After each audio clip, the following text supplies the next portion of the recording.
no regular. My girl, and a regular girl. And a regular. Hey y'all. Okay, I'm gonna do the review for Queen Sugar. I just want to I'm gonna do better with the timing because Queen Sugar actually come on like I think Wednesdays or something like that. And I wasn't sure. It's just when I go on demand, I see it and I just look at it. But the date changed. I think it used to come on Thursdays or something like that. I'm not sure. But go turn that TV off. Okay. Okay, so anyway, I'm gonna do the review for Queen Sugar. This is season 4, episode 5. And let's start off with Aunt Vi. Aunt Vi looks good. She's in the restaurant. She has on this beautiful red wig. Like, one thing I can say about Aunt Vi, she be wearing them wigs, honey. I swear, them wigs they be on point for real, you know. So Aunt Vi, she's wearing, she's looking good in the restaurant and stuff like that. But, she's still, hurting from what Nova did as far as her book. I hope this don't look like a nap. As far as what okay, that's a little bit better. As far as Nova's book or whatever, she said she'll never forgive Nova for what she did.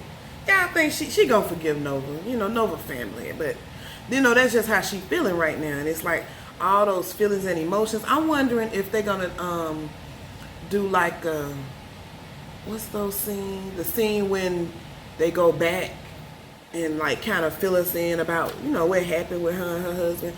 That would be kind of cool to see. So that's pretty good. I also want to get on Hollywood. Is Hollywood the perfect man? Is he like the perfect husband? He's always there. He's always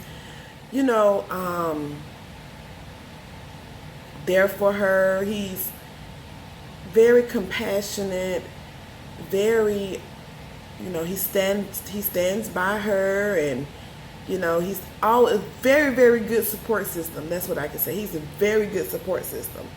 He has his little past and his little stuff that's going on, but he got all that money, and then he gave Vi what she wanted, her favorite business, and they're able to do what they're doing. And I'm just so proud of Aunt Vi because I can remember from season 1, she was actually working in the restaurant, serving people. Now she's the one who owns the restaurant.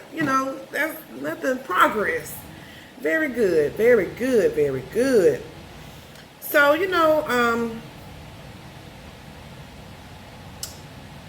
Prophet is in the restaurant talking to Aunt Vi, and guess who comes in there, honey? Remy comes in, and I kind of forgot about Remy, but when he came in, I remembered that by the end of it, him and Nova ended up, starting to like each other, and he was actually with Charlie, but Charlie didn't want to be with him.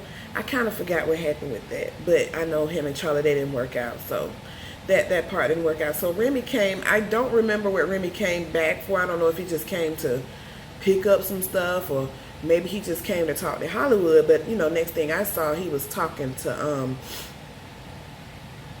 Hollywood, just telling him like, he got to find himself all over again, and this town is not his town, it's his wife's town, and he just want to find out for himself. I think what really messed him up was the fact that he was falling in love for Nova, but did he really like Charlie?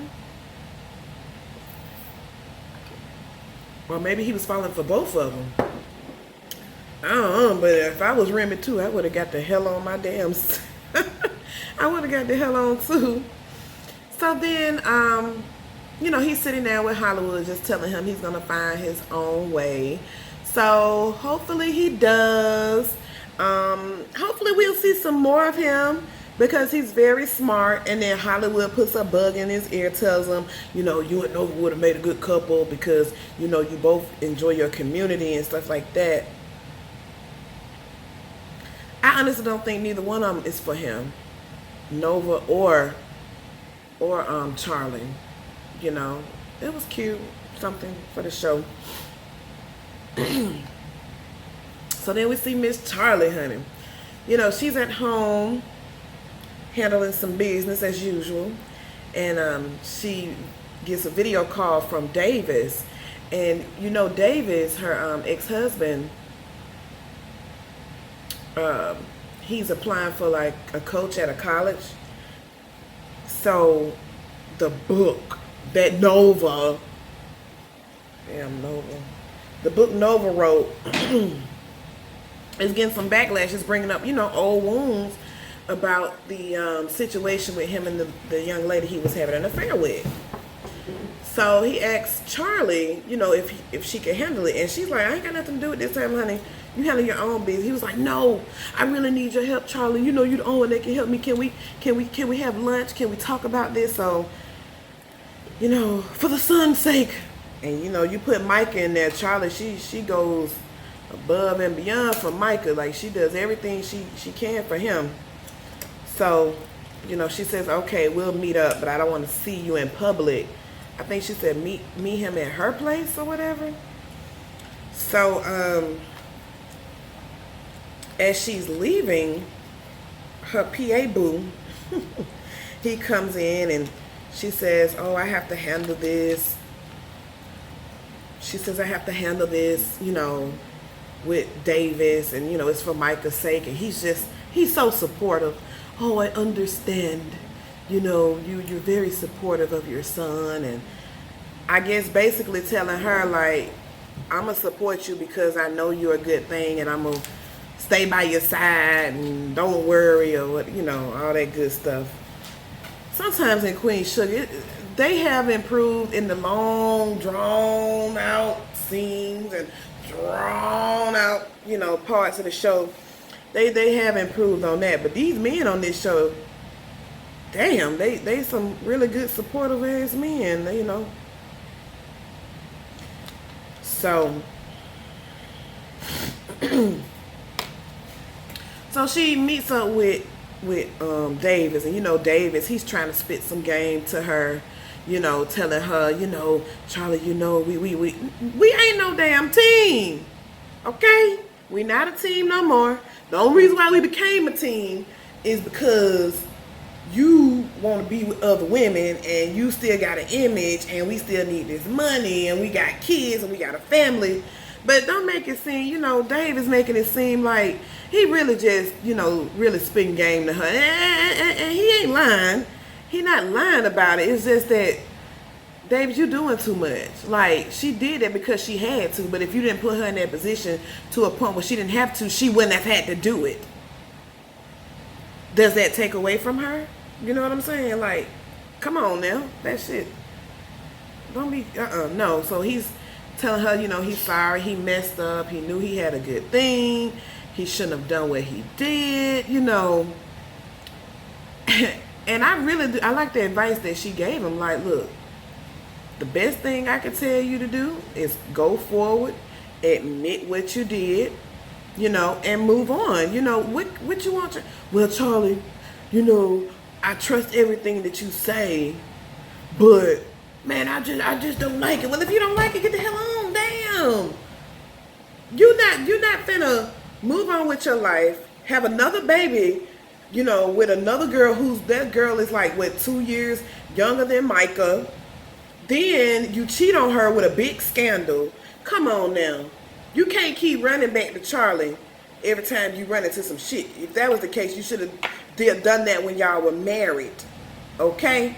She told him the best advice. Shit, be honest. But is that the advice that she's going to take? I mean, we know she got the clinic going on and everything, but is she gonna be honest about, those workers that got caught in that storm and she told them to keep working? I think it's gonna come up. Ooh, I hope PA Boo is ready for that. We'll see how close he is when he finds that out. Oh my gosh.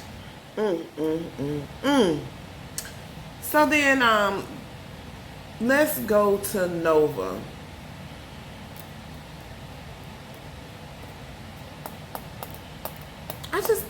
I really like Nova's character, but this season she just ugh.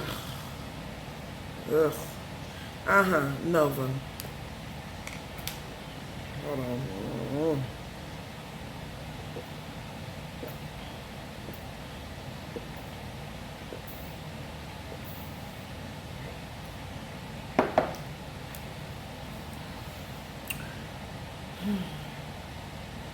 All right.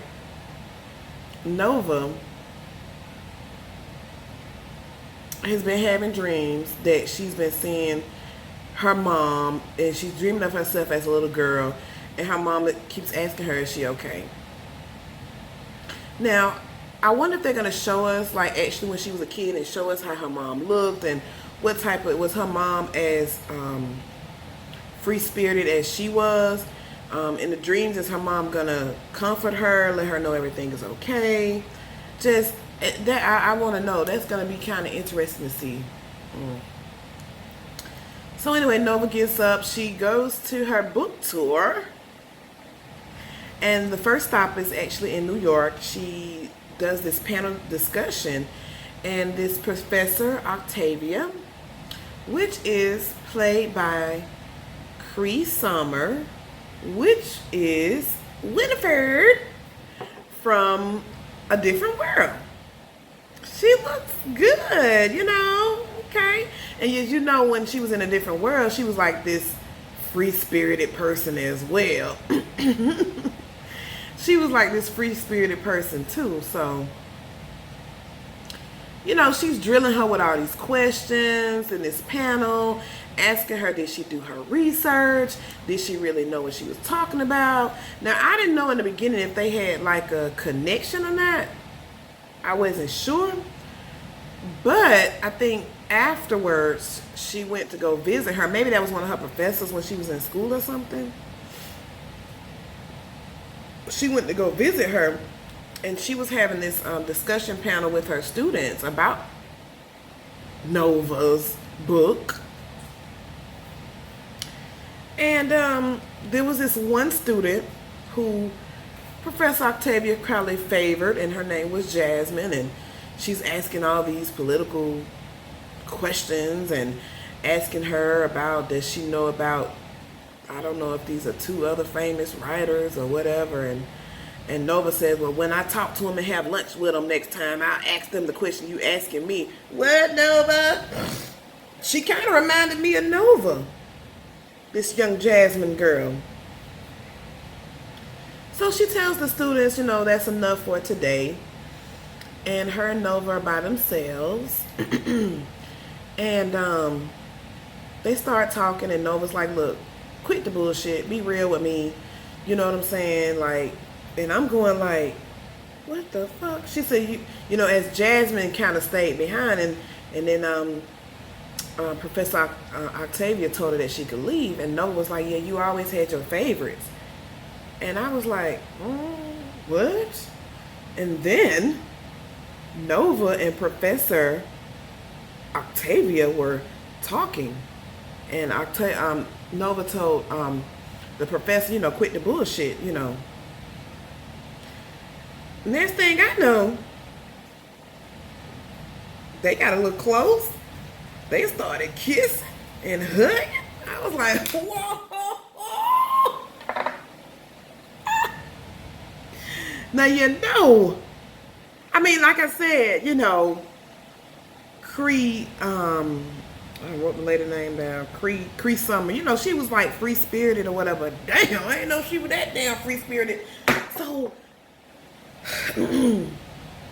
Nova and the professor was lovers. Nova, you had enough information to write about your damn self in this book. You didn't have to put your family into it. Damn. So her and the professor, you know, they make love or whatever. They get it on, have sex, whatever you want to call it. And, I mean, she grabbed her passionately. Like, she really, really missed her. So they had a little bed scene, and she was like, well, how long are you going to be here? And, you know, Nova was telling her, you know, she on her book tour. Don't you know? Professor said, let me come with you. God. She was like, well, what about your class? Oh, I got some graduate students that could take over. Well, damn. Okay, some graduate students that could take over. All right. So apparently the other girl from Parenthood, the other best friend, I guess she wasn't good enough. So I guess it's fair to say this season, you know, Nova gonna be I guess with the women's. Maybe. Maybe they got something to do with her mom. Maybe she's lacking that, some type of feeling or something. I can't think of the name of it right now, but maybe she lacking something that she feels that she can get out of a relationship with a woman.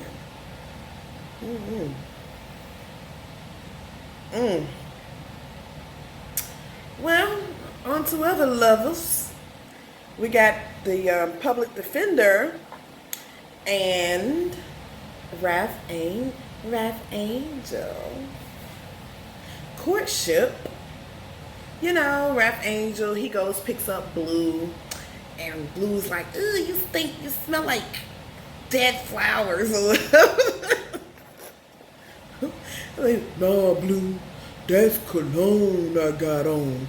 I got a very, very, very, very important meeting that I gotta have this cologne on. Okay, Dad. You know, first, what's his name? Ralph Angel, he comes, picks him up. And Ralph Angel, he's concerned about him opening the door by himself. Well, he, you know, Blue says, Mom sleep. She, you know, she had a rough night. Let's go. That Blue, he's really growing up. He's becoming to be a little mature little thing. Good, that's good for him. So, but it wasn't no important damn meeting. It was an important meeting to him though. He went on his date with his PA Boo. And they went to the park with a picnic, and you know, he brought her flowers, and they were talking, and it was so sweet. And then that's when they had their first kiss.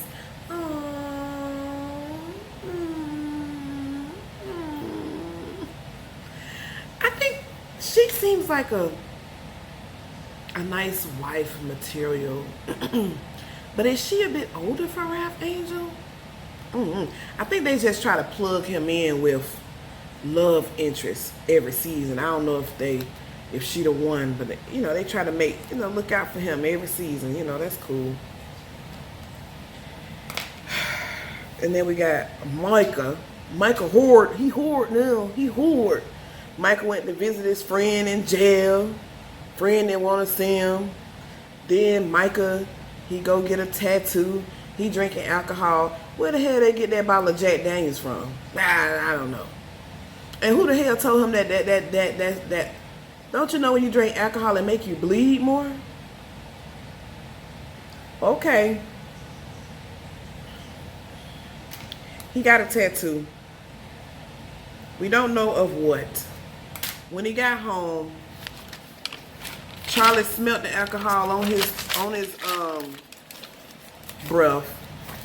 She heard about the tattoo. Now, what mama you know that ain't gonna say, let me see it? She ain't even want to see the damn, that's what I was waiting for, to see the damn tattoo. Let me see the tattoo.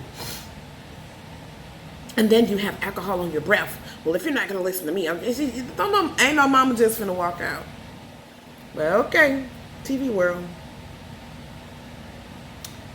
And Blue is on the playground he won a spelling bee contest. His little friend, little smart ass friend, come up to him and say, "Hey, Blue, you won the spelling bee. Good job. Want to go play?"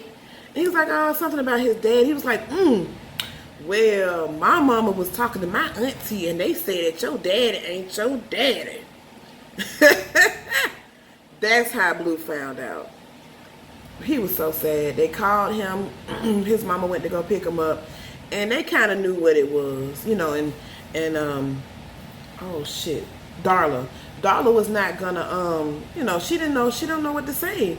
She don't even know how to go with the subject, because it's like everything that Ralph Angel doing now is because he want to. You know what I'm saying? And she want to kind of, you know, I see your neck. She want to kind of play off of him and wait, you know, how he want to handle the situation. So they end up telling Blue, you know, he said that he's not his biological dad, but he's, you know, still, he's his daddy, but he's not his biological father. And as long as they got the same heartbeat, I'm your daddy. And you know, he chose him, and he chose her, and she chose them, and they chose them, and he chose them. And no matter what, you know, he's still his daddy. And he was like, and my concern was, you know, what if Ralph Angel moved on and, you know, decide he wanted to have a kid? Is he going to forget about him? And that's the question that, you know, it's a fair question. He said no, and I believe him. And then he said, "Is that why I look different?" No, you get your looks from your mama. But I believe, you know, before this show is over with, you probably gonna have a pop-up from the real daddy who gonna want to try to be in Blue life, and that's gonna make Ralph Angel pissed. Or Ralph Angel is gonna find him somebody to really be with, and that person gonna end up getting pregnant, and then, you know, all this stuff, you know. So it's gonna go either one of those ways. So we gonna be ready for that. And then Charlie gets busted by ICE. Somebody snitched. Now, you know, she found out it wasn't the Landrums. So we don't really know. But one of the people who busted them was saying that, well, you know, when you closed out jails, you know, it's more people are mad at you, Charlie. People don't like you. It could have been anybody. So, you know, one of the workers who got busted actually works for them on the farm, on her family farm, and she's going to try to get him out. She feels so bad about that, you know. That was supposed to be like a safe place for people to come. We got a little gold popping up. That was supposed to be like a little safe place for people to come and get, you know, medical help. They really busted in. So one of the last scenes, Charlie lawyer, she comes visits her. She tells her, "I see you're looking up old land records of the Landrums. If this information came to me, imagine who else could get this information. So you better watch out what you're doing when it comes between the Landrums." Now, this highway is supposed to start in another town, so they kind of want both towns to come together. So Charlie and her bright ideas, she figures the only way that she can beat them is to join them. She's going to run for city council. So her lawyer warns her, "Are you going to be up for the Landrums?" She says, "I'm ready for whatever they got." To build the highway is 6 months. So I think she has a little bit of time to join the city council and win. It's going to take a hell of a lot. Before the show with hell, Charlie might end up being a damn mayor of St. Joe's. Get into that. Yes. So I'm excited for her, but you know, Charlie that type of person. I'm gonna do what I gotta do to get it done. Hey, let's get it done. That's how she is. So this episode was pretty good. Showed us a lot. You know, Nova. This book thing, it need to come on and pass. Like, goddamn, like, I don't know. I mean, I guess the people who reading the book are benefiting from the book, then the people who not benefiting from the book. Well, so we'll see. So y'all let me know what y'all think. Comment, like, subscribe. Until next time. Bye bye.